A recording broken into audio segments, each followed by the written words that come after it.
Thanks a lot, Sarji. And we hope that if we join hands, a lot many problems of this land would minimize. If not, they will get eliminated. So we'll try for that. Thanks a lot once again. आता आपण आपल्या कार्यक्रमाचं मुख्य सत्र जे आहे त्याला आपण सुरुवात करत आहोत. प्राध्यापक डॉक्टर रावसाहेब कसबे, इंद्रजित आलते आणि माननीय अध्यक्ष महोदय हे मंचावरती स्थानापन्न राहतील. बाकीच्या सगळ्या सन्मान्य आयोजकांनी आपलं स्थान ग्रहण करावं अशी विनंती आहे.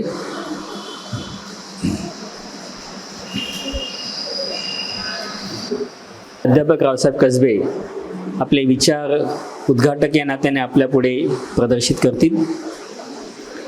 खरं तर या कार्यक्रमाला रावसाहेब कसबेंचं नाव नियोजित नव्हतं. आपल्याला हरी नरके सरांनी शब्द दिला होता आणि ते येणार होते, पण आणि रावसाहेब म्हणाले होते मी 30 तारखेच्या महिलांच्या कार्यक्रमाला येईल आणि तो महिलांचा आहे म्हणून येईल. पण झालं कसं की काही कारणांमुळे कार्यक्रम आपला 1 आठवडा पुढे गेला आणि मग नरके सर म्हणाले मी तर नाही 1 तारखेला, महाराष्ट्र दिन आहे, मी बिझी आहे. मग सरांना विनंती केली की सर तुम्ही एवीतेवी कल्याणपर्यंत येतच आहात, ते 1 दिवस थोडा आमच्यासाठी द्या. आणि त्यांनी ते मोठेपणाने ते मान्य केलं. त्याबद्दल मी आपल्या सगळ्यांच्या वतीने त्यांचे मनापासून आभार मानतो. आणि वयोमानाप्रमाणे त्यांचा प्रवासही आता कमी झालेला आहे, पण तरीही लोकांना ज्ञान देण्याची जी त्यांची तळमळ आहे ती अजूनही कायम आहे. मी त्याबद्दल देखील खूप मनापासून त्यांचा ऋणी आहे. रावसाहेबांचा थोडक्यात परिचय असा आहे की आणीबाणीच्या आसपास 1975च्या सुमारास नागपूरमध्ये डॉक्टर आंबेडकर आणि भारतीय राज्यघटना या विषयावरती एक व्याख्यानमाला झाली होती. आणि त्या व्याख्यानमालेमध्ये रावसाहेब कसबेंनी एक वेगळीच भूमिका मांडली. ती भूमिका अशी होती की डॉक्टर आंबेडकरांच्या मनातली राज्यघटना ही नाही, त्यांच्या मनातली राज्यघटना वेगळीच होती. आणि ही राज्यघटना ही घटना त्यांनी लिहिली गोष्ट खरी आहे, ते शिल्पकार आहेत वगैरे सगळं सगळं सगळं खरं आहे, पण त्यांच्या मनातली राज्यघटना काहीतरी वेगळीच होती. आणि त्यांचं ते पुस्तक नंतर डॉक्टर आंबेडकर आणि भारतीय राज्यघटना या नावाने प्रसिद्ध झालेलं आहे. या ठिकाणी उपलब्ध आहे ते पुस्तक. माझी विनंती आहे तुमच्या सगळ्यांना की ते पुस्तक कृपया तुम्ही घेऊन त्याचा अभ्यास करा. खूप महत्त्वाचं पुस्तक आहे ते. त्यानंतर 1978 साली झोत नावाचं त्यांचं छोटीशी पुस्तिका आली. आणि या झोतमध्ये त्यांनी राष्ट्रीय स्वयंसेवक संघ या संघटनेची जी काही वैचारिक चिरफाड केली ती एवढी टोचण्याजोगी होती की जे लोक कधी रस्त्यावरती येत नाहीत त्यांनी ते पुस्तक जाळण्याचा उपक्रम हाती घेतला, हे लक्षात घ्या. आणि मग त्यामुळे पुस्तकाला जास्त पब्लिसिटी मिळाली. नंतर ते पुस्तक काही वर्षांनी माझ्या वाचनामध्ये आलं. आणि आज मी अगदी ठामपणे सांगू शकतो की त्या संघटनेची एवढी मूलभूत चिकित्सा मराठीमध्ये आणि इंग्रजीमध्ये देखील अजूनपर्यंत कोणी केलेली नाही. 1978 साली त्यांनी ती चिकित्सा केलेली आहे, लक्षात घ्या. नंतर मग त्यांचे खूप ग्रंथ आले. मानव आणि धर्मचिंतन आहे, भक्ती आणि धम्म आहे, आंबेडकर आणि मार्क्स आहे. अशा पद्धतीने त्यांचं साहित्यिक कर्तृत्व फार मोठं आहे. जर कदाचित इंगोले सर मला असं वाटतं की आपली व्यवस्था असती तर रावसाहेब अगदी 1980च्या आसपासच मराठी साहित्य संमेलनाचे अध्यक्ष झाले असते. पण त्यांना माहीत आहे रावसाहेब कसबे काय आहेत ते, म्हणून ते अशा माणसांना कधी तो मानसन्मान देत नाहीत. पण कित्येक मराठी साहित्य संमेलनाच्या अध्यक्षांची नावं तुम्हाला आठवणार नाहीत, पण रावसाहेबांची पुस्तकं आणि रावसाहेब मात्र दीर्घकाळ या देशाला आणि महाराष्ट्राला लक्षामध्ये राहतील. तर अशा प्राध्यापक रावसाहेब कसबेंना विनंती करतो की आजच्या या भारतीय अर्थनीती व साधन संपत्ती पंचायत 2022 या मुंबईतील कार्यक्रमाचं आपण उद्घाटनपर भाषण करावं. माननीय प्राध्यापक डॉक्टर रावसाहेब कसबे. सन्माननीय अध्यक्ष, प्रमुख पाहुणे, आलते सर, या कार्यक्रमाचे जे नियोजक आहेत ते माननीय आहेर साहेब, शुद्धोधन आहेर, बंधूंनो आणि भगिनींनो,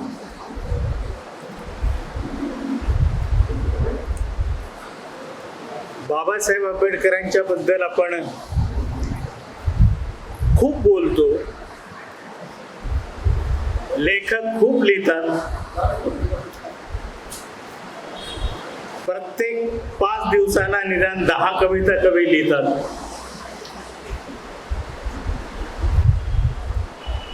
त्यांच्या नावाने भरपूर गुणगान करणारी पुस्तकं आहेत.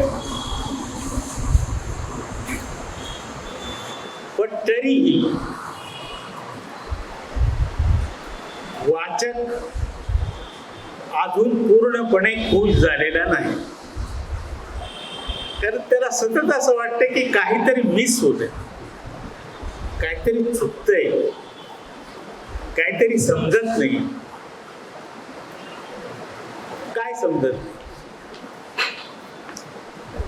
म्हणून काल मी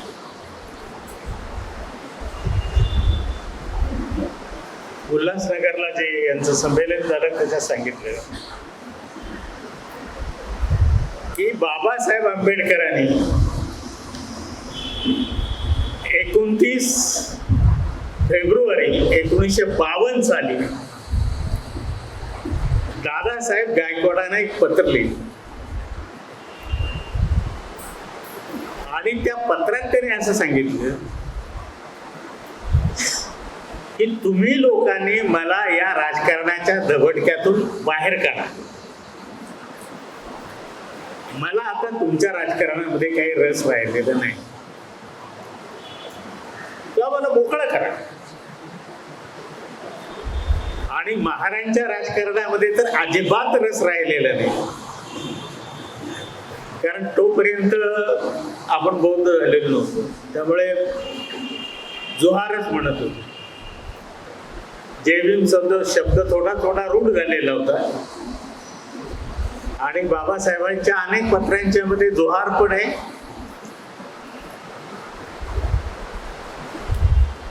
तेव्हा का म्हणत होते असे? पण बाबासाहेबांनी खालच्या परिच्छेदात असं लिहिलं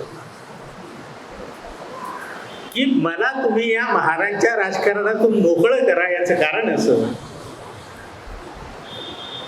की मी जे म्हणतोय,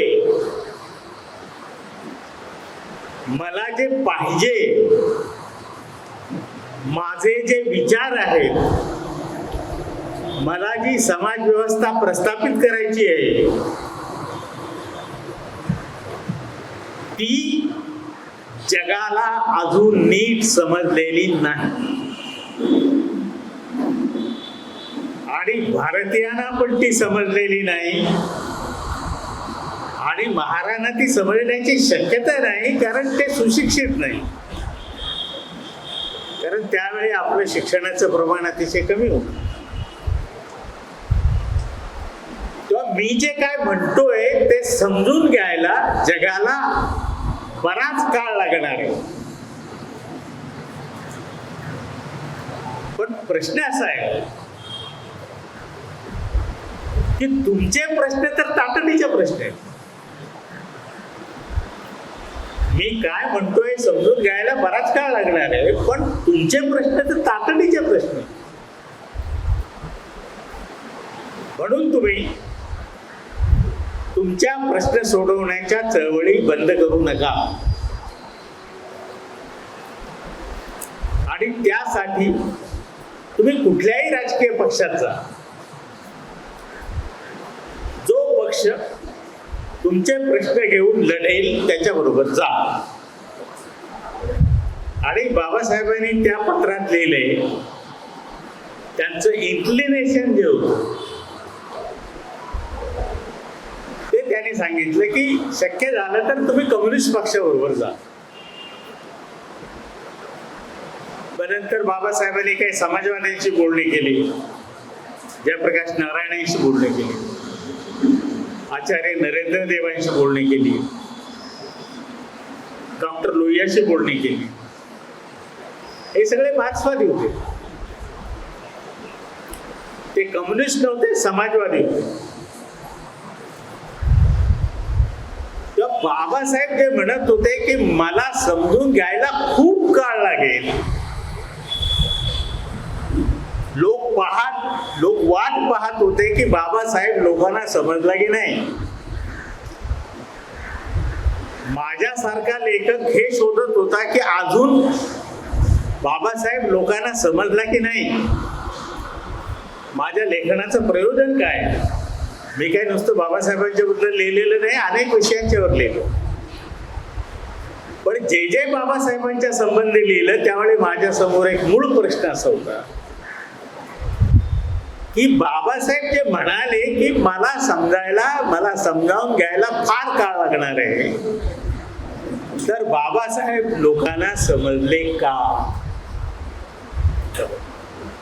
ते लोकांना समजले का, हा माझा प्रश्न होता. आणि म्हणून इंदिरा गांधींनी या आणीबाणीच्या काळामध्ये या राज्यघटनेचं पुनर्विलोकन करण्यासाठी जी स्वरणसिंग कमिटी नेमली होती, या राज्यघटनेत काय काय बदल करायचे, त्याच्यानंतर आणखी 2 समित्या नेमल्या होत्या. ते राज्यघटनेत काय काय बदल करायचे, त्यावेळी स्वरणसिंग समितीला मी एक अहवाल दिला होता. 1975-76 सालची गोष्ट असेल. आणि त्याच्यात हे लिहिलं होतं की बाबासाहेब आंबेडकरांना कोणती राज्यघटना अपेक्षित होती, कशा प्रकारची राज्यघटना प्रत्यक्षात आली, तिच्यात बाबासाहेब आंबेडकरांचं काय आहे आणि बाबासाहेब आंबेडकरांच्या विरोधी काय आहे, हे स्वतः बाबासाहेबांनी सांगितलं. याचं मूल्यमापन मी केलेलं होतं. त्याच्यातून आता शोधूदांनी जे सांगितलं की डॉक्टर आंबेडकर आणि भारतीय राज्यघटना हा तो त्या 3 भाषणांचा आधारे लिहिलेला ग्रंथ आहे आणि तो प्रकाशित होऊन आता कितीतरी वर्ष झाली. 78 साली प्रसिद्ध झाला. त्याच्यानंतर लोक म्हणायचे आंबेडकरवाद, मी आंबेडकरवादी आहे. तुमच्यापैकी कोणालाही विचारलं तर तुम्ही प्रत्येक जण म्हणाल मी आंबेडकरवादी आहे.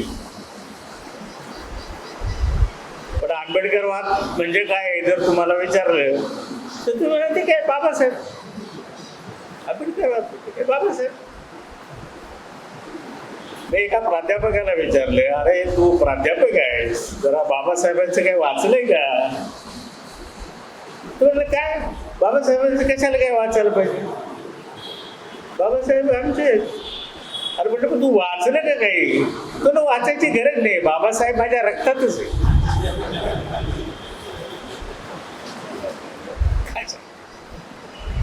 तर मी विचार करत होतो की बाबासाहेब म्हटले की लोकांना समजून घ्यायला मला फार वेळ लागणार आहे. अजून तो प्राध्यापकांनाही समजला नाही, तर मजुरांना, शेतकऱ्यांना, स्त्रियांना कसं काय समजलं, काय समजलेलं दिसत नाही. मग पहिल्यांदा मी आंबेडकरवाद, व्हॉट इज आंबेडकरिझम, आंबेडकरवाद काय आहे, त्याची निर्मिती कशी झाली, त्याचा विकास कसा झाला, किंवा आंबेडकरवाद तत्व आणि व्यवहार या नावाचा एक छोटीशी पुस्तिका लिहिली की तुम्हाला कळावं होय काय भानगड आहे. या आंबेडकरांनी काय भानगडी करून ठेवलेलं आहे त्याचं समजलं पाहिजे ना आपल्याला. म्हणून मी ते पुस्तक लिहिले. ते बऱ्याच विशेषतः तरुण मुलांनी कॉलेजमधलं ते वाचलं आणि त्याच्यावर त्यावेळी खूप चर्चा झाली, अजूनही चर्चा होते.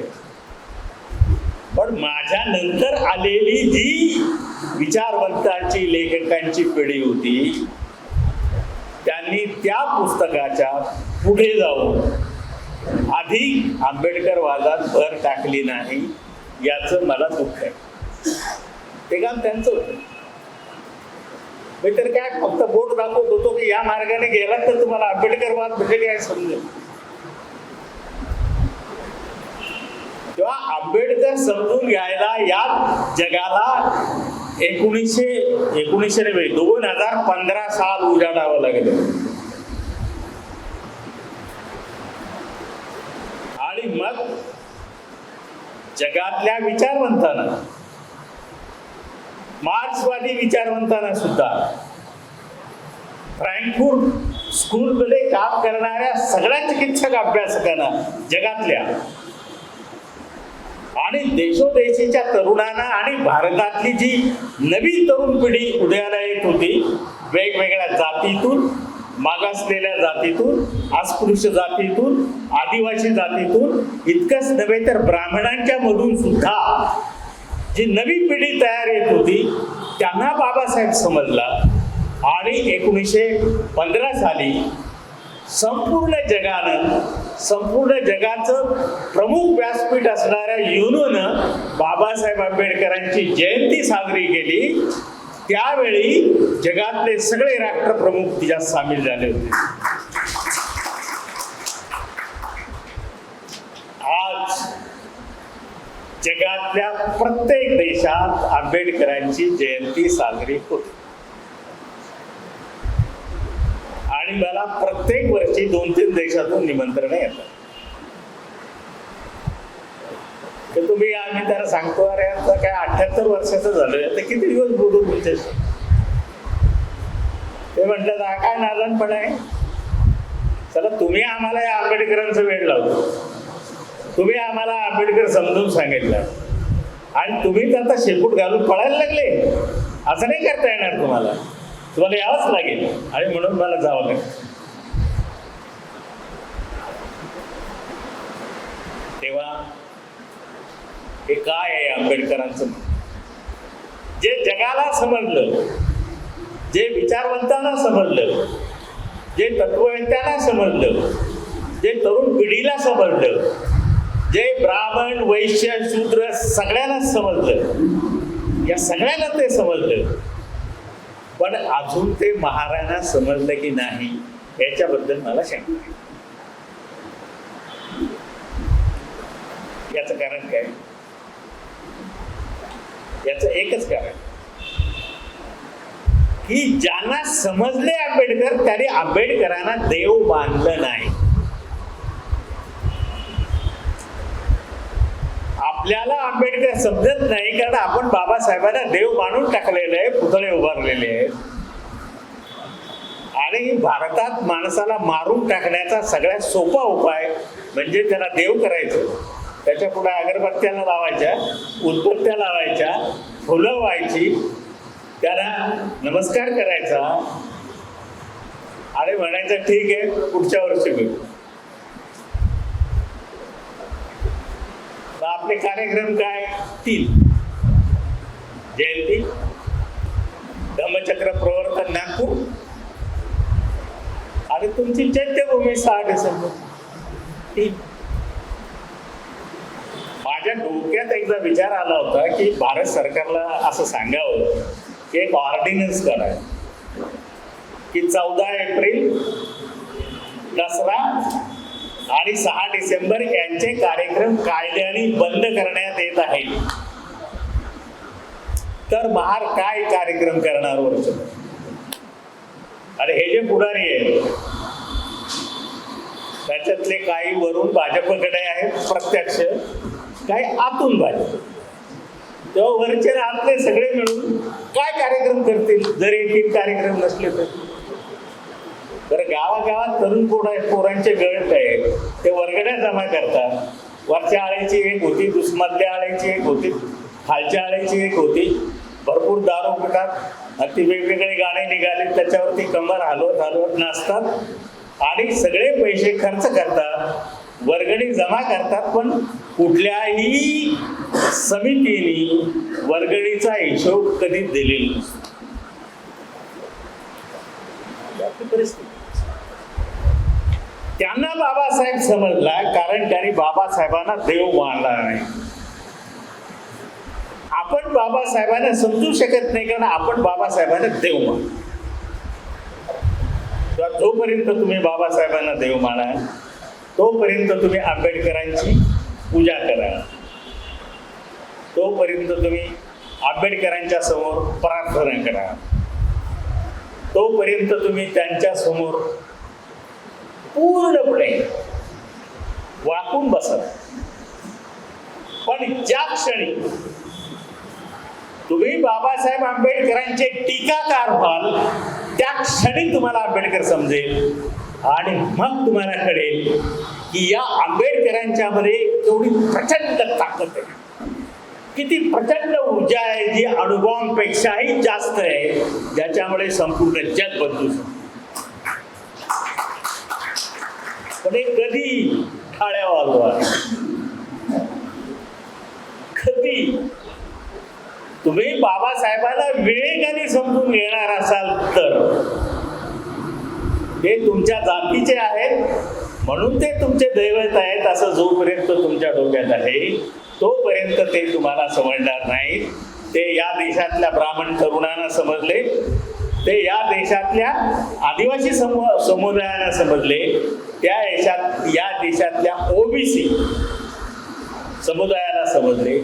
मग तो जिग्नेश मेवाणी असेल तिकडे किंवा तो आणखी JNU मधला जो अतिशय मोठा वक्ता आहे तो असो, कोणी असो, त्यांना ते समजतील, तुम्हाला ते समजणार.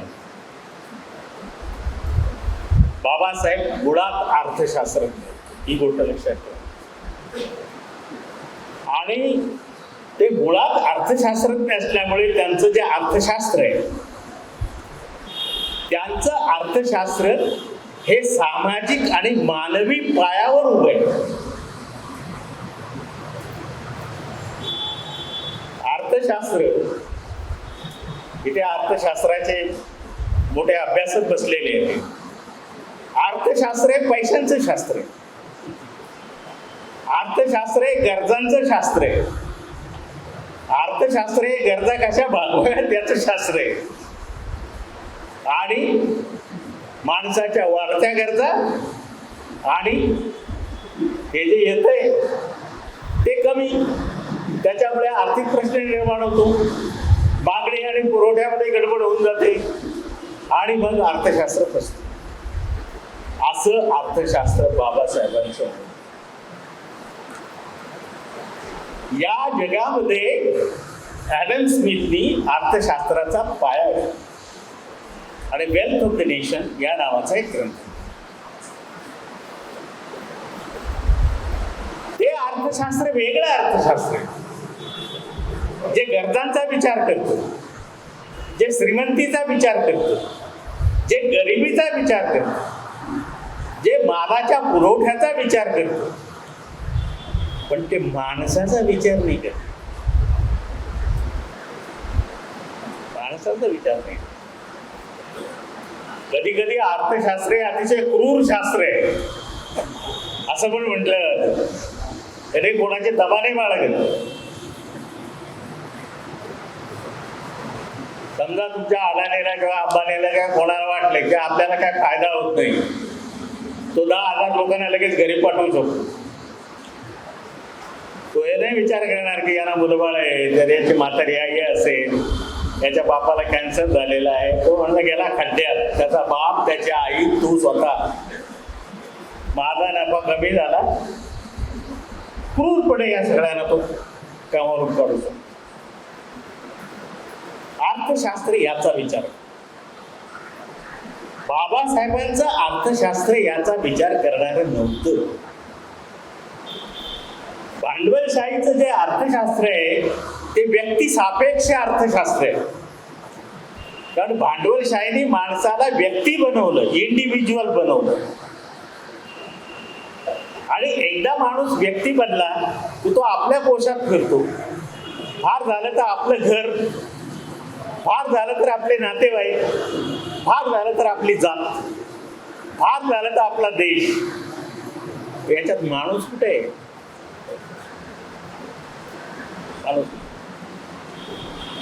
या भांडवलशाहीने जे प्रश्न निर्माण केलेले आहेत अर्थशास्त्रामध्ये, त्याच्यासाठी तुम्हाला एक कथा सांगतो. बुद्धाचा एक शिष्य सारीपुत्र होता आणि हा सारीपुत्र ब्राह्मण होता. आणि या सारीपुत्राला तो वैदांतिक होता. आणि हे बुद्धाचं जे बंड होतं ते ब्राह्मणाने काही चालत नव्हतं, कपट नव्हतं. त्यामुळे ते बुद्धाला विरोध करत आणि त्याची अवहेलना करत. बुद्ध ज्या गावात जायचा त्याच्या अगोदर सारीपुत्र आणि त्याची टोळी जायची. आणि बुद्ध प्रवचन करायला सुरुवात केली की ते उभे राहायचे आणि ते म्हणायचे, भो गौतम. भो गौतम म्हणजे अरे गौतमा. हे गौतम नव्हते म्हणत, अहो गौतम नव्हते म्हणत, हो गौतम. पहिल्यांदा प्रश्नाचं उत्तर दे. काय आत्मा आहे का नाही? ईश्वर आहे का नाही? स्वर्ग आहे का नाही? नरक आहे का नाही? 100 बुद्ध थोडा वेळ थांबायचे, तोही प्रश्न विचारून कंटाळायचा आणि मग बुद्ध थोडंसं काहीतरी बोलायचे, लोकांना प्रवचन द्यायचे, पुढच्या गावात जायचे. हा पोहोचांच्या अगोदर पुढच्या गावात. भाऊ गौतम तेच प्रश्न. बुद्ध काय उत्तर दे. शेवटी एक दिवस त्याची सगळी मंडळी काठ्या घेऊन आली आणि बुद्ध निघाले प्रवचनाला. बुद्धाचा जो शिष्य होता आनंद, त्यांनी सांगितलं, हे भगवंत, आता आपली टपुरी फुटणार. थोडं का रे? आपलं ते तर काठ्या घेऊन आलेले. आता तुम्ही जर प्रश्नाची उत्तरं नाही दिली तर झाले ते आपल्याला मारणार. तर आपण असं करून जाऊया का आपण पळून जाऊया? सगळ्या गुरुचे शिष्य असे पळकुटे असतात अगोदर. जोपर्यंत ते गुरुला नीट समजून घेत नाही तो. भगवंत आनंदला म्हणाले, तू काही काळजी करू नको, मी आहे ना.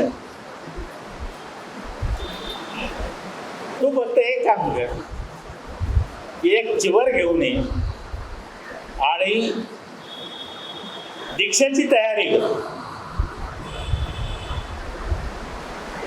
आनंद एक काठी घेऊन आले. भगवंत मला चिवर आणायला पाठवतो. तो एकटा स्टेजवर. आणि जर काठ्या चालवल्या तर याला कोण वाचवेल? ते म्हणजे नाही, मी नाही जात, मला तुमच्याजवळ उभं राहायला पाहिजे. कारण त्यांनी काठ्या चालवल्या तर पहिल्यांदा माझ्या डोक्यावर चालवते, तुमच्या डोक्यावर नाही. ते मूर्खा, तुला काय काय तुझा तू गेला. भगवंत आले स्टेजवर. सारीपुत्रांनी सुरू केला, भाऊ गौतम, ईश्वर आहे का? आत्मा आहे का? आत्म्याचा पुनर्जन्म होतो का? माणूस मरतो म्हणजे काय होतो? त्याला पुनर्जन्म मिळतो का? तो कोणाच्या पोटी जन्माला येतो? स्वर्ग आहे का? नरक आहे का? वगैरे वगैरे. बुद्धाने त्याला थांबवलं. तर ते सारीपुत्र, या सगळ्या लोकांच्या समोर मी तुला सांगतो की तू मला एका प्रश्नाचं उत्तर दिलं तर मी तुझ्या सगळ्या प्रश्नांची उत्तर देईन. ते म्हणले, भो गौतम, सांग तुझा प्रश्न, मी उत्तर देतो. बुद्ध म्हणाले, सारीपुत्र, हे जर तू 100 प्रश्न विचारलेले आहेस, त्याच्यातला तुझा प्रश्न कोणता आहे? याच्यातला नेमका तुझा प्रश्न कोणता आहे?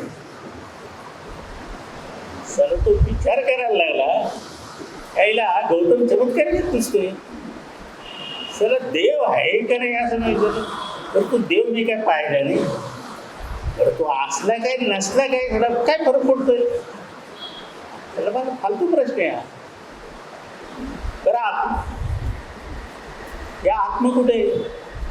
तो डोक्यात आहे, पोटात आहे, गुदद्वारात आहे, का लघवीच्या ठिकाणी आहे, का पायात आहे, का नखात आहे? कुठे आहे माहित नाही आपल्याला. हा पण आपला प्रश्न नाही.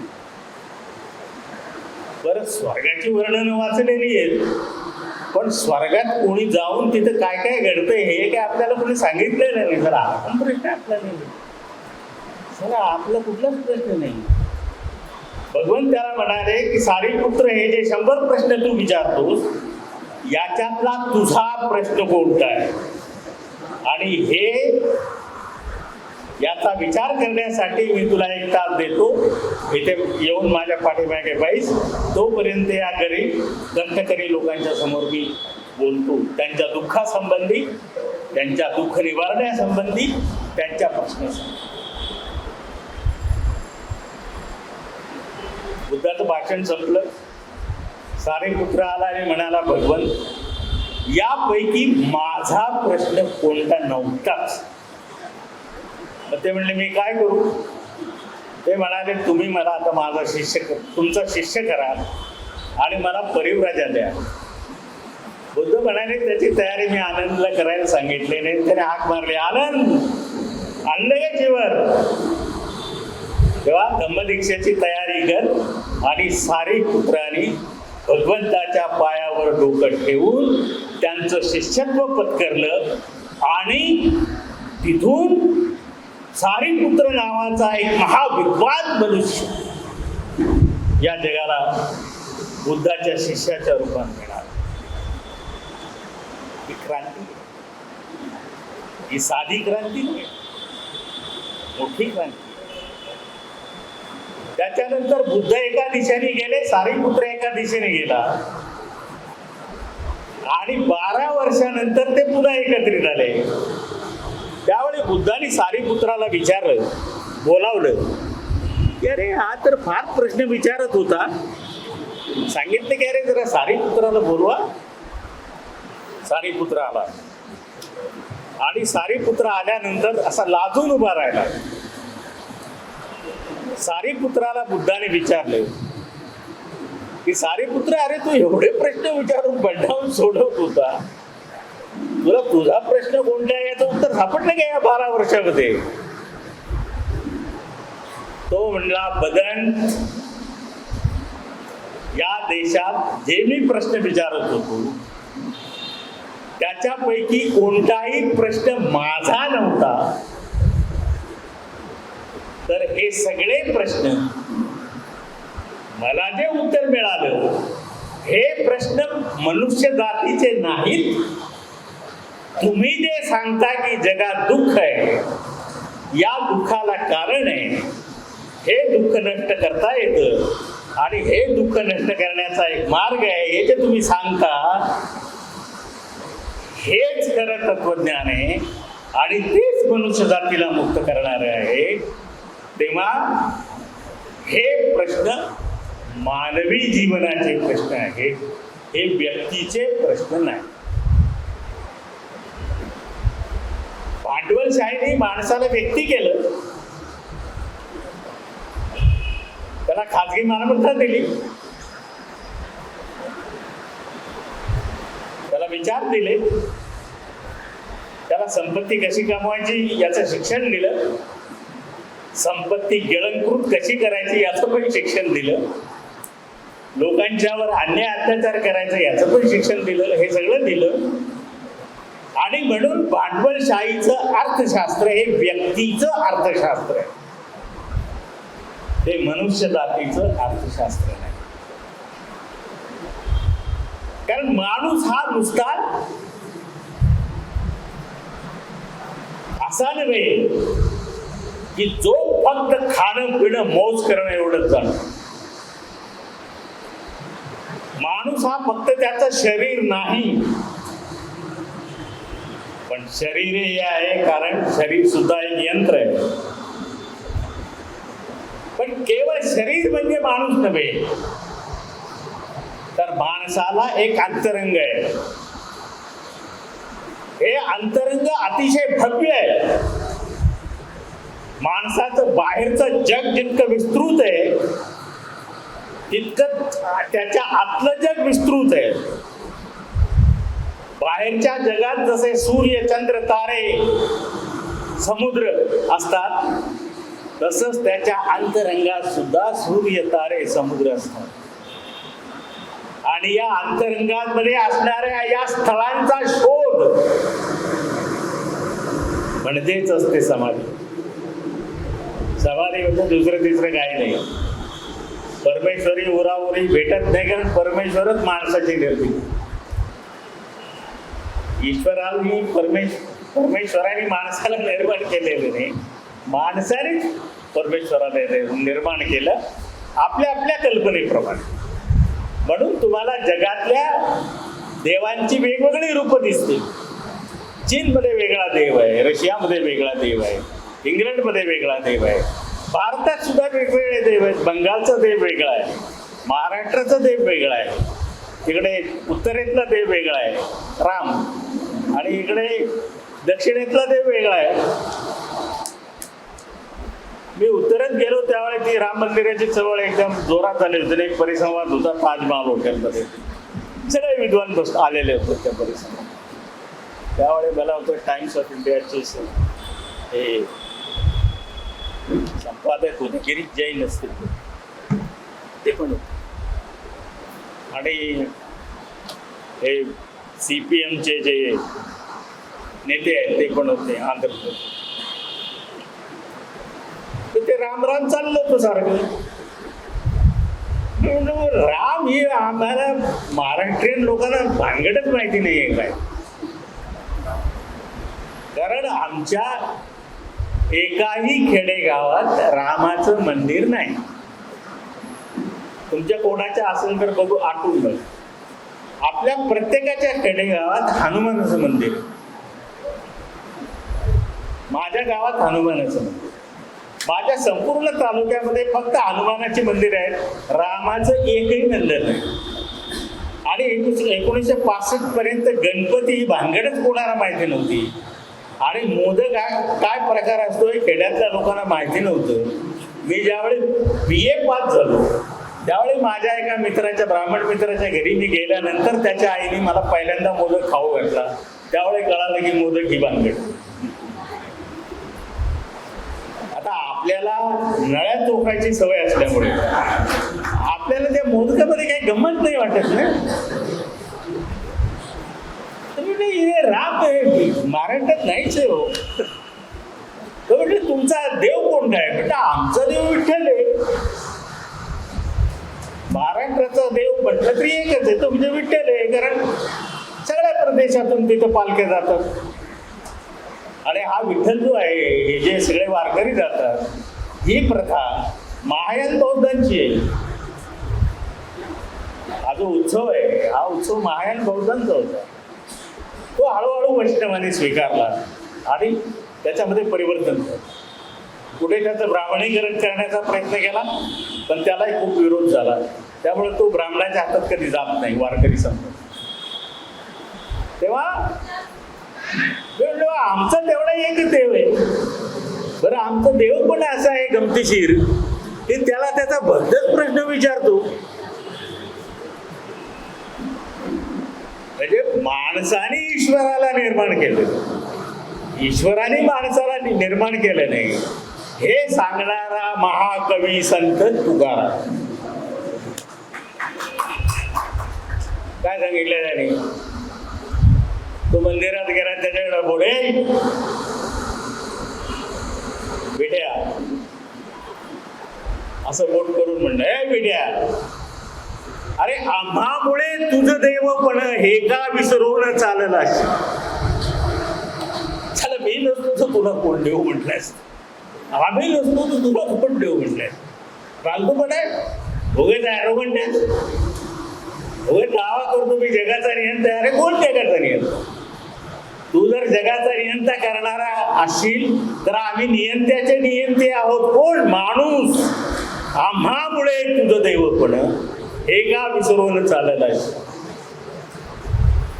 पुढं तुकारामाने असं पण म्हटलंय, हे देव भानगडच नाही. अरे अभंग आहे तुकाराम.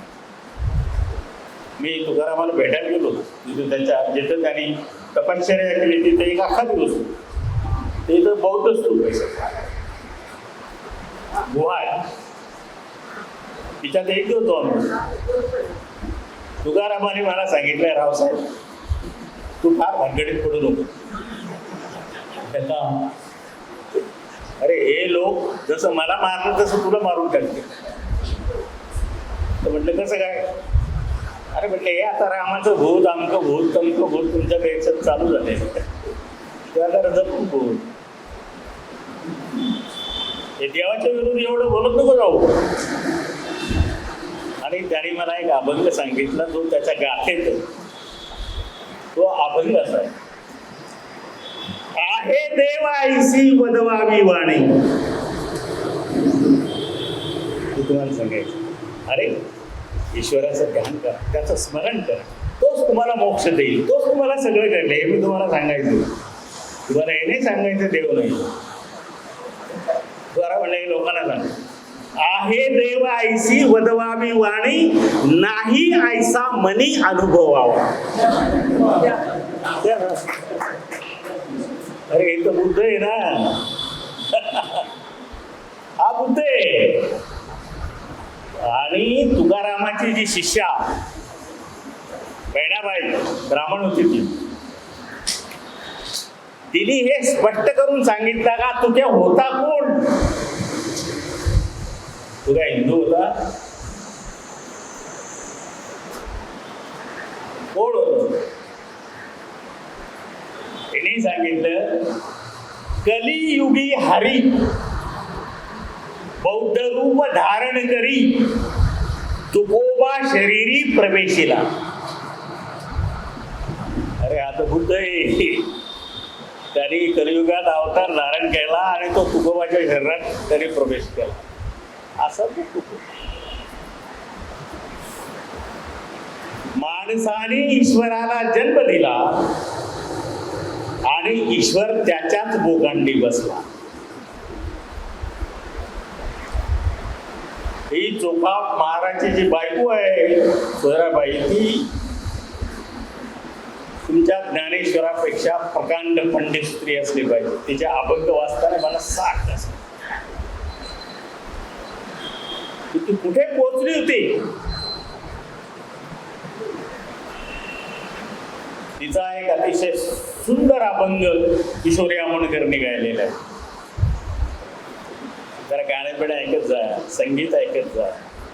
माणूस कसा माणूस बना ना. जरा क्रिकेट खेळता आला नाही ते चालेल, पण क्रिकेट पाहता आलं पाहिजे. कोणी छक्का मारला तर आपल्याला टाळ्या वाजवता आल्या पाहिजे. लता मंगेशकरचं सुंदर गाणं ऐकलं तर खूप बरं वाटलं पाहिजे, आनंद घेतला पाहिजे त्याच्यातून.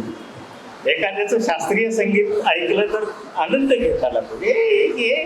हे माणसाचे जगण्याचे, त्याच्या अस्तित्वाच्या जगण्याचे हे सगळे प्रकार आहेत. कुठं सुंदर आहे आयुष्य, हे एकदाच मिळतं. हे सुंदर आहे आणि ते आपण सुंदर केलं पाहिजे. तिने सांगितलं, सोयराबाईने काय सांगितलं, तुझं मत नाही भेद. तिने सरळ सरळ ईश्वराला सांगितले की तुझ्यात आणि माझ्यात कोणताही भेद नाही. तू म्हणजे मी, मी म्हणजे तू. आणि प्रेमात जेव्हा दोन एक होतात तेव्हा दुसऱ्याचं अस्तित्व नष्ट होतं. तुझ्यात मी आहे आणि माझ्यात तू आहेस. तर तू म्हणजे मी स्वतःच ईश्वर आहे. हे अधिक चांगलं तुम्हाला समजून सांगण्यासाठी बाबासाहेबांनी ज्या कबीराला गुरु मानलं त्याच्याबद्दल तुम्हाला काहीही माहिती नसणार याच्याबद्दल मला खात्री. कारण तुम्हाला फक्त महात्मा ज्योतिराव फुले माहिती असणार, कारण ते फुले शाहू आंबेडकरांचा महाराष्ट्र आहे. हे यशवंतराव चव्हाणांनी तुम्हाला मंत्र दिला, फुले शाहू आंबेडकरांचा महाराष्ट्र आहे. म्हणजे हे माळानो, फुले शाहू, हे मराठ्यानो आणि आंबेडकर, हे महारानो एकत्रित या आणि राजकीय सत्ता हस्तगत करा. फुले शाहू आंबेडकरांचं महाराष्ट्र. मला कबीराचं काहीच माहिती नसणे शक्य आणि ते माहीत करून घेण्याची तुमची इच्छा पण नसणार. काय करायचंय? आता बाबासाहेब रक्तात असला म्हणजे संपल्या गोष्टी ना, म्हणजे तोही रक्त देतो.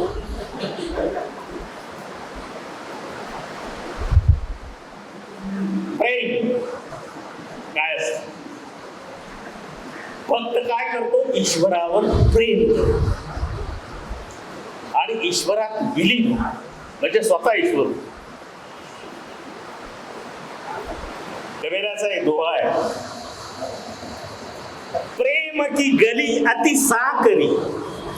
साकरी म्हणजे चिपळ, एकदम बारीक, पाय वाटेपेक्षा पण बारीक.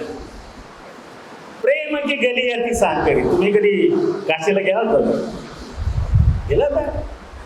अरे तर काय तुमच्या जगण्यात अर्थ आहे? तुम्हाला मोक्ष नाही मिळणार. काशीला जाऊन गेला.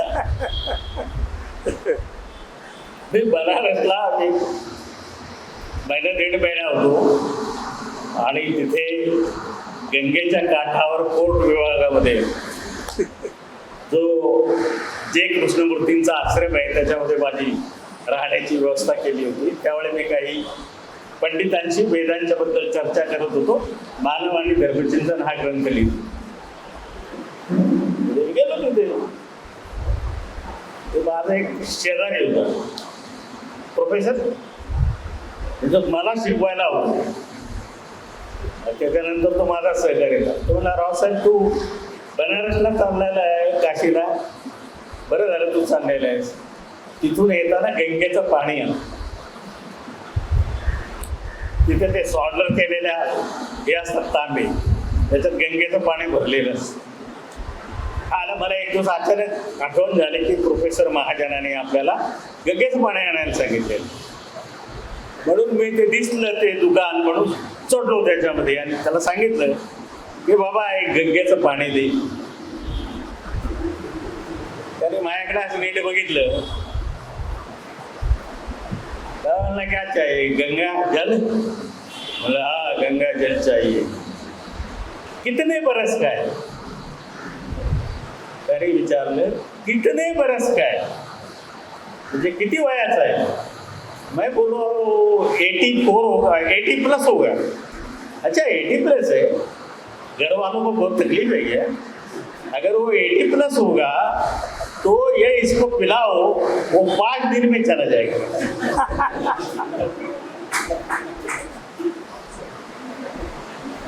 मी आणलं तरी पाणी जरा धीरे पडून. मी हे त्याला काय सांगितलं नाही की 5व्या दिवशी तू तयारी कर. आणि ते खरंच 5व्या दिवशी गेलं. त्यामुळे माझा कोणावर विश्वास बसू ना बसू, त्या ब्राह्मणावर विश्वास बसला होतो. व्यापारी ब्राह्मण होतो. म्हटलं झाला हा खरोखर म्हणजे दिव्य दृष्टी असलेला माणूस असला पाहिजे. ते 5व्या दिवशीच गेले. आणि त्याच्यानंतर ते असेच गप्पा मारताना त्याला म्हणलं बरं झालं बाबा गेले वगैरे. म्हणे फार ताप होता. अरे म्हटले ते मी आणलेल्या पाण्यामुळे गेले. त्याने कानात सांगितले तुझे आभार मानतो, पण कोणाच सांगू नको. त्या वाराणसीत असे गेले आहेत. ते तिथेच मुक्तात, तिथेच पानाचं दुकान आहे. पान खातात, पचा थुकतात. अरे बापरे. तिथंच मिठाईची दुकान आहे. मिठायला खातात तिकडे भरपूर. कबीर म्हणाले प्रेम की गली अति साकरी, तामे 2 समान. इतकी चिवळ गली आहे की तिच्यात 2 मावतच नाही. जब हरी था तब मैं नहीं, और जब मैं था तब हरी नहीं. म्हणजे स्वतः कबीरच हरी होते बाबा. आणि त्याचं कारण आहे प्रेम. म्हणून कबीराने स्वच्छपणे लिहिलं. हा प्रेमाचा धागा जर तुम्ही बाबासाहेब आंबेडकरांच्या विचाराचा पाया मानला नाही तर तुम्हाला आंबेडकर समजणार नाही. कबीर म्हणाले कबीर बादल प्रेम का हम पर बरसा है. कबीर बादल प्रेम का हम पर बरसा है, सब भीगा, भीगी हरियाली, और क्या हुआ फिर आखिर? कबीर बादल प्रेम का हम पर बरसा आई, आणि या अंतःकरणामध्ये जे प्रेम होतं ते बाहेर उफाळून आलं. जसं काल मार्क्सनी आपल्या बायकोला पत्र लिहिलं माहेरी गेल्यानंतर. प्रेमपत्र लिहिण्याचं आता तुम्हाला काही कारणच नाही का, तुम्ही विसरूनच गेलेला. प्रेमपत्र ही भानगड राहिली नाही. जुन्या काळात, आमच्या काळात प्रेमपत्र लिहिताना जे काही मजा येत होती वेगळी मजा. आता काय, फोन घेतला, टाक केला, लावला, बायकोला विचारणार कधी येणार, ती म्हणली उद्या येईल.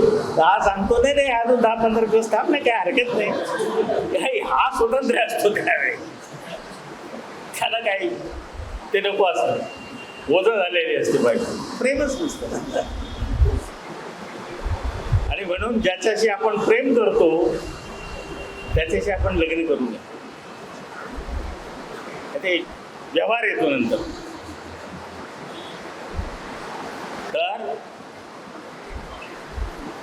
प्रेम नावाची जी गोष्ट आहे, ही प्रेम नावाची गोष्ट आपल्या तत्वज्ञानाचा आधार करण्यासाठी बाबासाहेब आंबेडकरांनी कबीराला गुरु केला आणि सांगितलं की भांडवलशाही अर्थशास्त्र जे आहे आणि याच्या विरुद्ध मार्क्स जे अर्थशास्त्र सांगतो हे सुद्धा मटेरियलिस्टिक आहे, हे सुद्धा भौतिकवादी आहे, हे सुद्धा पोट कसं भरायचं हे सांगतं, हे सुद्धा श्रीमंत कसं व्हायचं हे सांगतं.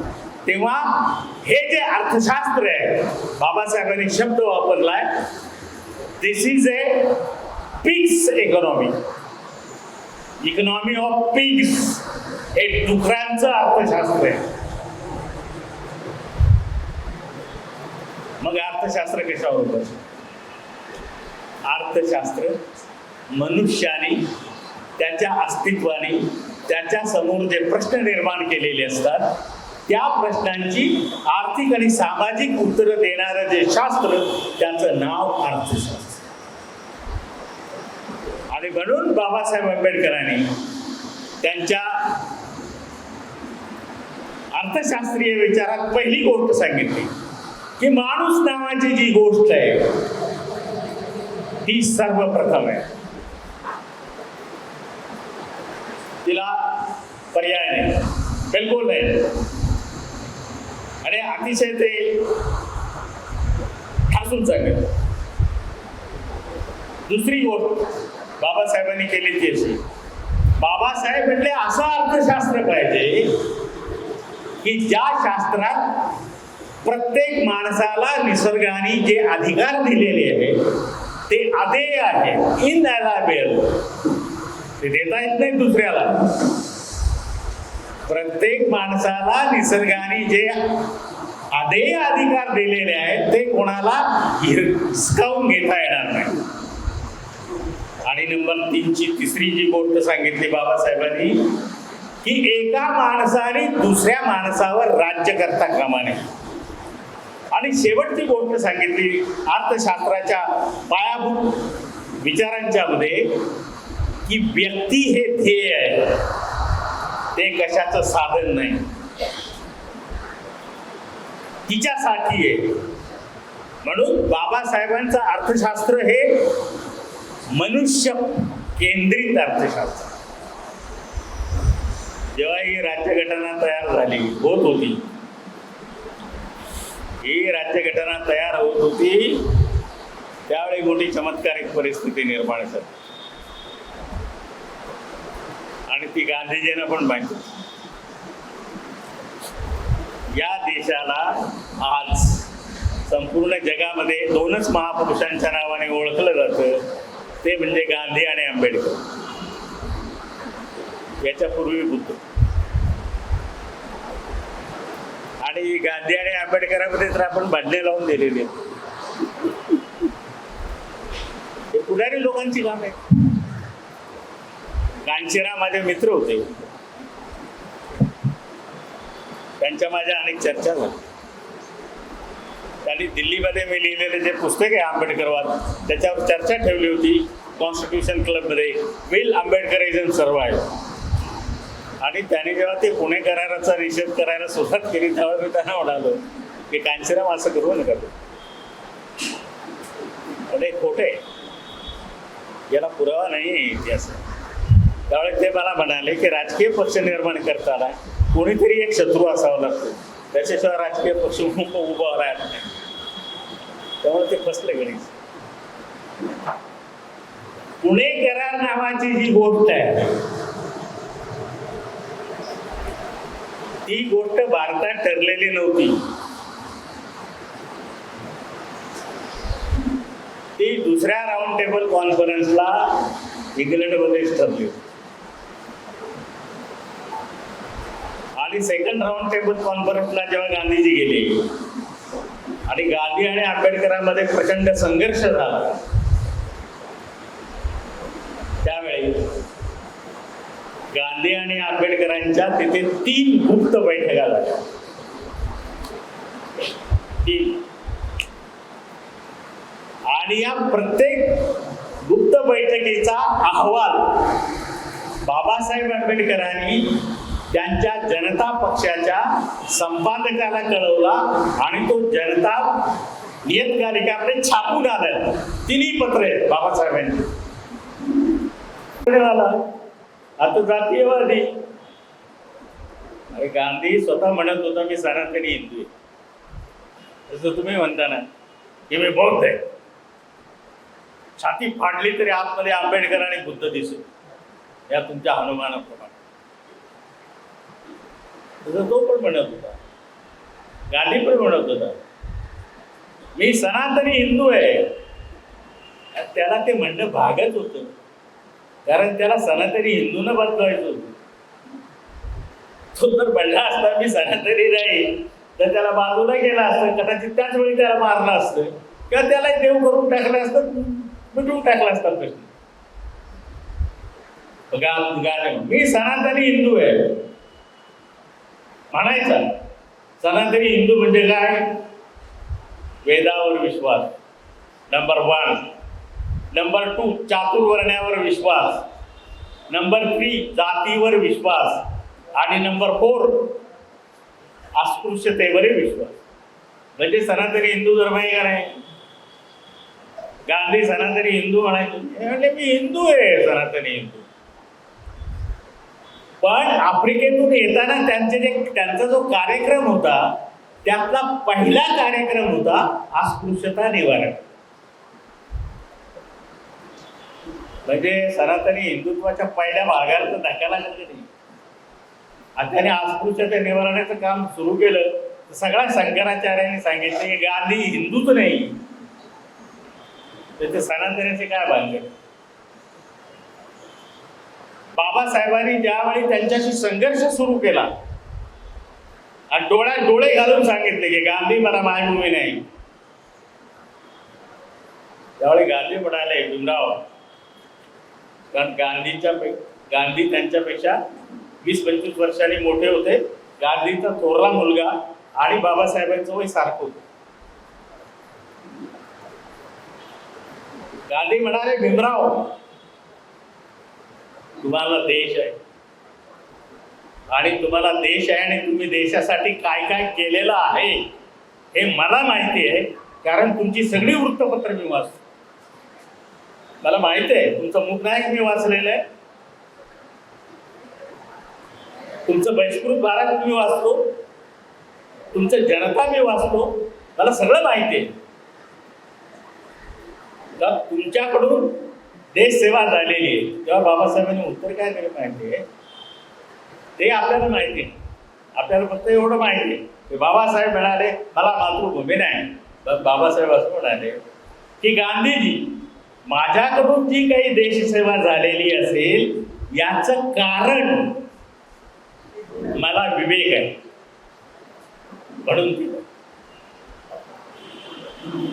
पुढे गांधींनी जाती संस्थेला विरोध केला, सहभोजने केली आणि पुढे तर 46 साली त्यांनी जाहीर करून टाकलं की मी इथून पुढे त्याच लग्नाला हजर राहील जी लग्न वधूवरापैकी एक अस्पृश्य असेल तरच, आणि आयुष्यभर ते पाळलं. म्हणजे गांधीवरून म्हणत होते मी सनातनी हिंदू आहे, पण सनातनी हिंदू धर्माची चारही मुळं अस्पृश्यता, जाती संस्था, वर्ण व्यवस्था आणि आंतरजातीय विवाहाचा पुरस्कार करून पूर्णपणे तिची मुळं त्याने फोडून काढली होती, उखडून टाकली होती. त्याचा आज आपल्याला फायदा होतो, हे तुम्ही विसरता का? म्युरियल लेस्टर जेव्हा गांधीकडे गेली तेव्हा गांधीची ती भांडली. बाबासाहेब घरी बसले होते, त्यांचा मतदारसंघ पाकिस्तानात गेल्यानंतर घरी बसले होते. म्युरियल लेस्टर गेली त्यांच्याकडे आणि गांधींना म्हणाली की तुम्ही लोक फालतू आहात, तुम्ही भारताचं भविष्य घडवण्यासाठी आंबेडकरांचं योगदान घेत नाही, त्यांच्या विद्वत्तेचा फायदा करून घेत नाही. गांधी म्हणाले मला पण असं वाटतं, पण अलीकडे काँग्रेसवाले माझं ऐकत नाही. पण म्हणजे ठीक आहे, तुझा आंबेडकरांना भेट. कारण आंबेडकरांची आणि म्युरियल लेस्टरची तिथे लंडनमध्येच ओळख झाली होती आणि म्युरियल लेस्टरकडे गांधी उतरलेले होते. आणि गांधीचं आणि म्युरियल लेस्टरचं आंबेडकरांच्या विचारावरून भांडण होत असे एका घरात राहून सुद्धा. आणि हे ते भांडण ती बाबासाहेबांना येऊन सांगत असे की आज गांधीजी याच्यावर भांडणे, आज त्याच्यावर भांडणे. तिचे आत्मचरित्र आहे, तिच्या आत्मचरित्रात हा सगळा तपशील आहे, तो माझ्या गांधी ग्रंथात मी उद्धृत केलेला आहे. तिने काय लिहिलं, ती आली इथे मुंबईत, इथं ड्रेसर नावाची एक बाई होती, ती बाबासाहेबांची मैत्रीण होती चांगली. ते सगळे एकत्रित बसत असत आणि डिनर करत असत. या आल्यानंतर बाबासाहेबांना बोलून घेतलं आणि म्युरियल लेस्टरने डायरेक्ट प्रश्न विचारला की डॉक्टर, सत्तेच्या बाहेर राहून तुम्ही काय करणार? काय करणार? घोषणा देणार रस्त्यावर? काय करणार तुम्ही? मग बाबासाहेबांनी सुरू केलं, गांधींनी मला किती त्रास दिला, काँग्रेसने किती त्रास दिला, आमच्याने किती त्रास दिला. ते म्हणाले doctor forget it, that is past, think of present and think of future. मंत्रिमंडळात जाणार, बाबासाहेबांनी काही उत्तर दिलं. शेवटी ती म्हणाली तुम्ही काही उत्तर दिले नाही, तुमचं मौन याचा अर्थ तुम्ही माझं प्रपोजल स्वीकारलेलं आहे असं मी म्हणते. मी गांधीकडे जाते. दुसऱ्या दिवशी ती दिल्लीला गेली, भंगी कॉलनी, तर गांधीनं सांगितलं की आंबेडकर तयार आहे. लगेच 5 मिनिटाच्या आत गांधींनी वल्लभभाई पटेल आणि भारताचे जे नंतर झालेले राष्ट्रपती आहेत ते राजेंद्र प्रसाद यांना बोलवून घेतलं आणि सांगितलं की आंबेडकर आता कॉन्स्टिट्यूंट असेंब्लीचे सभासद नाही आणि आता बॅरिस्टर जयकरांनी राजीनामा दिलेला आहे. तेव्हा ताबडतोब इलेक्शन घ्या, आंबेडकरांना निवडून आणा आणि येणाऱ्या या कॉन्स्टिट्यूंट असेंब्लीच्या मीटिंगमध्ये मला आंबेडकर हजर पाहिजे. ते काकू करायला लागले. गांधी भडकले, मग घाबरले. कारण गांधी कोणत्या टोकापर्यंत जाऊ शकत होते हे या लोकांना माहिती होतं काँग्रेसवाल्यांना. गांधींनी उपोषण धरलं असतं जर आंबेडकरांना कॉन्स्टिट्यूंट असेंब्लीमध्ये घेतलं नसतं काँग्रेसनी, तर लगेच वल्लभभाईंनी मुंबईचे जे पंतप्रधान होते बाळासाहेब खेर, त्यावेळेस त्याला पंतप्रधान होण्यात होते, त्यांना पत्र लिहिलं, फोन केला आणि सांगितलं की ताबडतोब अधिवेशन सुरू करा, आंबेडकरांना उभं करा, त्यांच्या विरोधी कोणी उमेदवार उभा राहणार नाही असं बघा आणि त्यांना निवडून पाठवा. राजेंद्र बाबूंनी पण ते सांगितलं, एक पत्र पण लिहिलं की कोणत्याही परिस्थितीत आंबेडकरांना मुंबई प्रांतातून निवडून पाठवा. आणि हे पत्र बाबासाहेबांच्या रायटिंग आणि स्पीचेसमध्ये जे खंड आहेत त्या खंडात हे पत्र प्रसिद्ध झाले. तुम्ही वाचलं नाही? त्याचे वाचायचं काही कारणच नाही. आंबेडकर आपल्या रक्तात आहे हो, इथं बरं. मी ज्यावेळी हे सांगत होतो लोकांचा विश्वास बसत नव्हता. पण जेव्हा ते पत्र वसंत मुंनी छापलंय ते पत्र, मी माझ्या गांधी या ग्रंथामध्ये ते अख्खं उद्धृत केलेलं आहे पत्र, छापलेलं पत्र आहे. बा आंबेडकर फॉर्म भरला 1945 साली. ज्या आंबेडकरांनी what Congress and Gandhi have done to the untouchables हा ग्रंथ लिहिला, त्याच आंबेडकरांनी 1946 साली काँग्रेसच्या तिकिटावरती उभं राहून कॉन्स्टिट्युएंट असेंब्लीचे सभासद ते झाले. का? राजकारण हा शक्यतांचा खेळ असतो. कधी पुढे जावं लागतं, कधी मागे यावं लागतं. बाबासाहेब 2 पावलं मागे आले, गांधी 2 पावलं पुढे आले, आणि ते झालं. मीटिंग सुरू झाली, ड्राफ्ट कॉन्स्टिट्यूशनची समिती स्थापन झाली, तिच्यात आंबेडकर आले.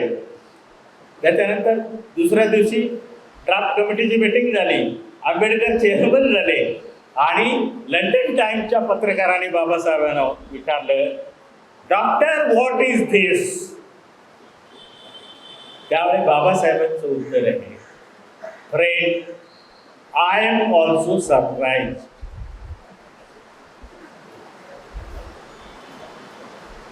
अरे गांधी आणि आंबेडकर यांच्यामध्ये मतभेद होतेच, नव्हते कोण म्हणते, पण एक आंतरिक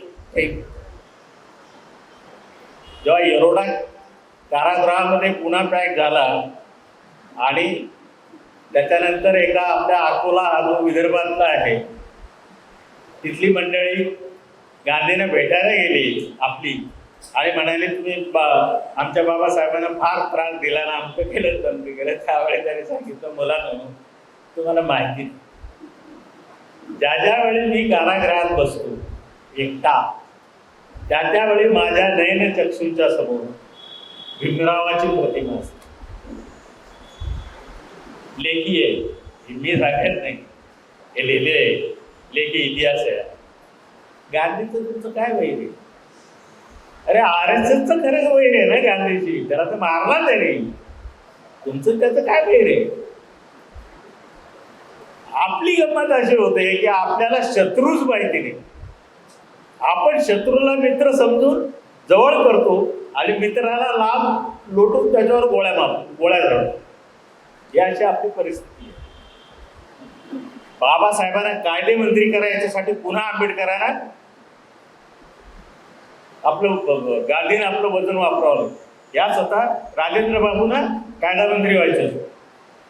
त्याचं एक पत्र आहे माझ्याकडे, राजेंद्र बाबूचं पत्र आहे, आणि त्या पत्रात त्याने लिहिलेलं आहे की माझी इच्छा आहे, कारण ही राज्यघटना राजेंद्र बाबूंच्या नावाने जावी असं ठरलं. नेहरू गांधींच्याकडे गेले, त्यावेळी गांधींनी विचारलं की जेव्हा राजेंद्र बाबूला आंबेडकरांच्या पेक्षा जास्त कॉन्स्टिट्युशनल लॉचं नॉलेज आहे का? अरे आपल्या देशाची 35ची जी राज्यघटना आहे, 1935चा कायदा, हा सगळा इंग्लंडमध्ये बसून आंबेडकरांनी ड्राफ्ट केलेला आहे. पहिली कॉन्स्टिट्यूशन आपल्याला 1935 ऍक्ट जो आहे गव्हर्नमेंट ऑफ इंडिया, हा आंबेडकरांनी दिला, कारण त्यावेळी त्या घटना परिषदेवर आंबेडकर होते. हे गांधींनी बघितलेलं होतं, आणि त्यामुळे राजेंद्र बाबू नाराज झाले. ते गांधींच्यावर शेवटपर्यंत नाराज. वल्लभभाई पटेल नाराज झाले गांधींच्यावर, शेवटपर्यंत नाराज. गांधी मेला तरी ते नाराज. हे मी आपल्याला याच्यासाठी सांगतो की मतभेद असणं आणि ते ठासून मांडणं ही माणूस असल्याची खूण आहे. आणि म्हणून गांधी आणि आंबेडकर हे एकमेकांच्या विरुद्ध भांडत होते, ठासून भांडत होते, आणि दोघांना एकमेकांच्या बद्दल प्रेमही वाटत. गांधींनी जे दिलं ते कमलेर अवॉर्डपेक्षा किती जास्त होतं. अरे हे बाबासाहेबांनी इथे वरळीच्या सभेत भाषण करून सांगितलं की हा करार किती महत्वाचा आहे, आणि गांधींनी मला कसं वाचवलं या सगळ्या लफड्यातून, त्यांचे मी आभार मानतो. हे सगळे रिपोर्ट बाबासाहेबांच्या जनता पक्षात आलेले आहेत, जनता पाक्षिकात आलेले. ते खोटे आहेत. बाबासाहेब खोटे होते, खोटं बोलत होते बाबासाहेब. बाबासाहेब जर असं म्हणाले होते की गांधींचे माझ्यावर फार उपकार आहेत, तर तुम्ही म्हणाल कसं शक्य आहे ते? स्वतः बाबासाहेब जरी म्हणाले, आले आणि म्हणाले अरे बाबा गांधीचे माझ्यावर उपकार होते, तर तुम्ही म्हणाल आंबेडकर तू बस माणूस म्हणणे करे, त्याने तुझ्यावर फार अन्याय केला. ही अशी आपली अवस्था आहे. आणि बाबासाहेबांना स्वतंत्र मतदारसंघ कुठे पाहिजे, कुठे त्यांनी त्याचा पुरस्कार केला? सायमन कमिशनला रिपोर्ट देताना आंबेडकरांनी सांगितलं या देशातल्या कोणत्याही मायनॉरिटीला स्वतंत्र मतदारसंघ देऊ नये, कारण हे लोकशाहीच्या विरोधी आहे. साहेबांनी विचारलं डॉक्टर जर काँग्रेसने याला विरोध केला तर ते म्हणते तर मग मी पण स्वतंत्र मतदारसंघ मागेन.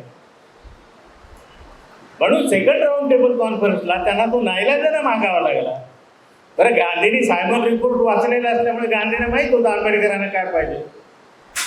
आंबेडकरांना काय पाहिजे होतं की सार्वत्रिक मतदार, टेरिटोरियल मतदारसंघ, प्रादेशिक मतदारसंघ आणि त्याच्यात राखीव जागा, एवढंच पाहिजे होतं. त्यांना स्वतंत्र मतदारसंघ नको होता. गांधींनी तो त्यांना दिला आणि कमलेला आवारांनी ज्या 71 जागा ठरवल्या होत्या त्या गांधींनी 153 दिल्या.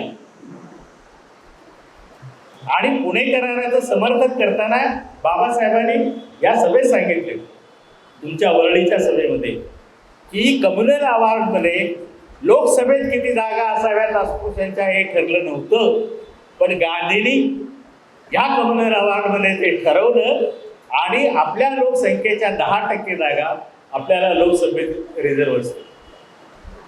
त्याच्यानंतर गंमत सांगतो तुम्हाला की याच मुंबईमध्ये एक मंडळ स्थापन झालं. कोणतं मंडळ? तर पुणे करार दिनाचं स्वागत करणारं, समर्थन करणारं मंडळ. आणि या मंडळींनी ज्या दिवशी पुणे करार झाला त्या प्रत्येक वर्षी वर्धापन दिनी त्याचं समर्थन केलं, मिरवणूक काढली, बँड लावले आणि एकीकडे गांधींचा फोटो, एकीकडे आंबेडकरांचा फोटो, अशा मिरवणुकाचा इथे मुंबई शहरात झाल्या. आणि त्याचं संपूर्ण शब्दांतर बाबासाहेबांच्याच वृत्तपत्रात आले. नाशिकला दादासाहेब गायकवाडांनी नाशिक रोडला अशीच प्रोसेशन काढली, मिरवणूक काढली.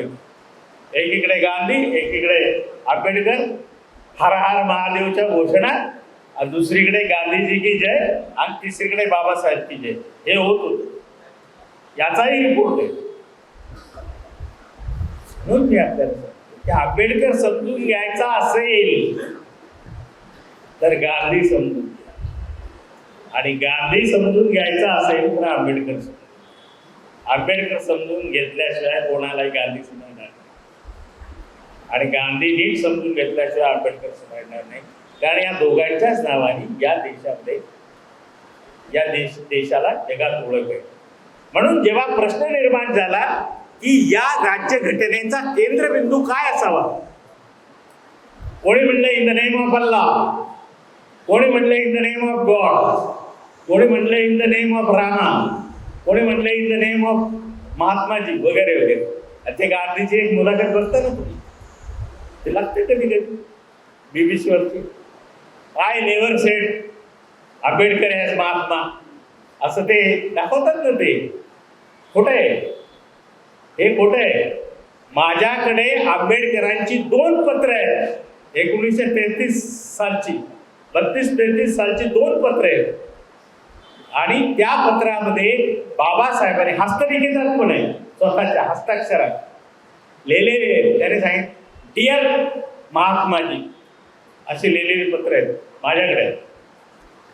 आणि ती मला आपले जे संग्राहक आहेत शिंदे, त्या शिंद्याने दिलेली गोरेगाव.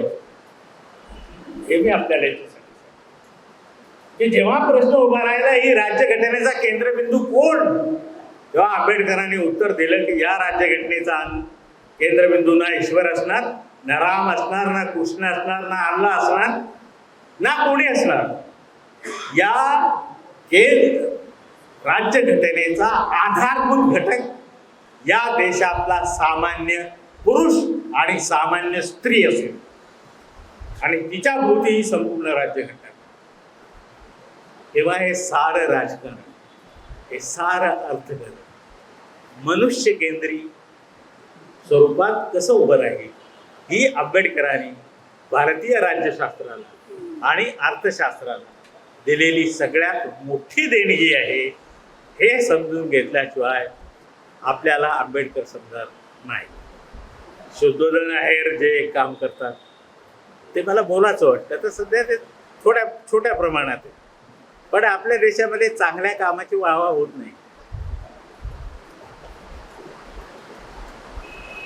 फालतू कामाची भरपूर वाहवा होत. त्याने जर आता सांगितलं असतं की मला इथं हनुमान चालीसा पडायची आहे, तर दुसऱ्या दिवशी केवढे फोटो आले असते वर्तमानपत्रात, सगळे आले. चांगलं काम समजायला लोकांना वेळ लागतो, जसं बाबासाहेब समजायला लोकांना वेळ लागला. किंवा हे काम एक दिवस लोकांना समजेल, पण त्याने पाया घातला या कामाचा, याबद्दल मला त्याच्याबद्दल गर्व वाटतो. नुसतं प्रेम नाही वाटत, गर्व वाटतो. आणि तो हे करत असलेले जे काम आहे तोपर्यंत माझं तोंड चालतं आणि मला बसता येतं आणि फिरता येतं, तोपर्यंत मी त्याच्याबरोबर असेल असं आपल्याला आश्वासन देतो आणि आपली रजा घेतो. धन्यवाद.